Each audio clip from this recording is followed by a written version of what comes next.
Everyone, মুম্বাইতে এটা আমাদের ডে 3 ট্রিপ ছিল, যেটাতে আমরা গেছিলাম এলিফ্যান্টা কেভস। অ্যান্ড এলিফ্যান্টা কেভসটা আমরা কী করে গেলাম অ্যান্ড কেমন জায়গাটা ছিল সেটার ব্যাপারে আমি যতটা সম্ভব জানানোর চেষ্টা করছি।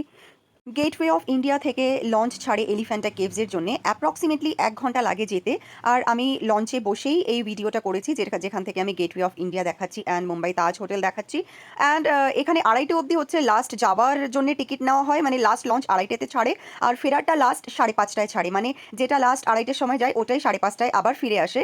তো আমি অলরেডি নেমে গেছি এলিফ্যান্টা কেভসের জন্য, জাস্ট লঞ্চ থেকে নেমেছি। অ্যান্ড এখন আমরা যাব এই ট্রেনটাতে। এই যে এটা সমুদ্রের ওপরেই ট্রেন একটা লাইন বানানো, আমাদের ওখানে যেরকম ছোটো ছোটো ট্রাম লাইন, সরি ছোটো ছোটো ওই যে টয় ট্রেনগুলো হয় ওরকম স্টাইলের এখানে সমুদ্রের ওপরে এসি, সমুদ্রের ওপরে এরকম ট্রেন করা আছে। সো আমরা এই ট্রেনে যাব। ফাইনালি আমি উঠে পড়েছি ট্রেনটাতে, যদিও আমি এখানে বসবো না, আমার সিটটা পেছনে, কিন্তু আমি ভিডিও বানানোর জন্য একটু ওই পাইলট দাদার পেছনে এসেছি আর কি।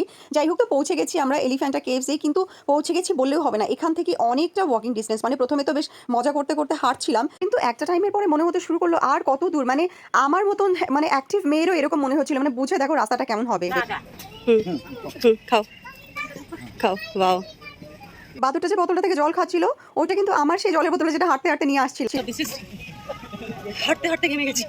So this is Elephanta caves, মানে এটা দেখতে দূর থেকে হাতির মতন, মানে এলিফ্যান্টের মতন লাগে দেখতে, ওই জন্য এটার নাম এলিফ্যান্টা কেভস। কিন্তু এক্স্যাক্টলি এটা হচ্ছে শিব টেম্পল, শিবের বিভিন্ন বিভিন্ন রকম রূপের এখানে ভেতরে মূর্তি আছে। আমরা যে গাইড নিয়েছিলাম এর পেছনের পুরো হিস্ট্রিটা তিনি আমাদেরকে বলেছেন, কিন্তু সেটা ভিডিও রেকর্ডিং করা বারণ আছে, ইভেন ভেতরের কোনো কিছু ভিডিও করা বারণ আছে। আমি ফটোজ নিয়েছি, নেক্সট পোস্ট আমি এটার ফটোজগুলো দিয়ে দেবো, আর হিস্ট্রিগুলো আমি বলবো না এখানে, কাজ ওটা ওখানে গিয়ে জানতে হয়।